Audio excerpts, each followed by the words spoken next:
Cricketer Mushfiqur রহিমের শততম টেস্টে খেলা নিয়ে সারা দেশের মতো বগুড়াবাসীও উচ্ছ্বসিত।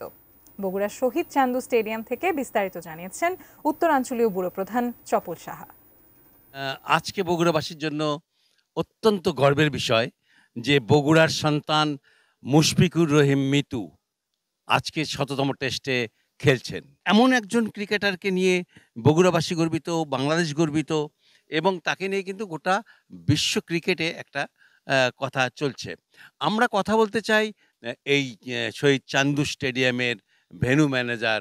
আজকে হোম অফ ক্রিকেটে মুশফিকুর রহিম মিতু তার জীবনের শততম টেস্ট ক্রিকেটে অংশ নিচ্ছে আয়ারল্যান্ডের বিরুদ্ধে। যে কারণে আমরা বগুড়াবাসী হিসেবে অত্যন্ত গর্বিত।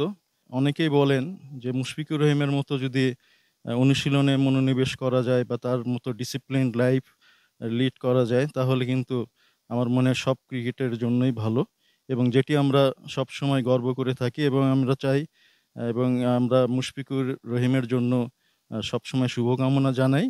তিনি যেন আরও কিছুদিন কন্টিনিউ করতে পারে সেটিও বগুড়াবাসী হিসেবে আমরা আশা করছি। মানে যারা ক্রিকেটকে ভালোবাসেন তাদের মতন আমরাও কিন্তু গর্বিত। এই ছিল আমার কাছে সর্বশেষ।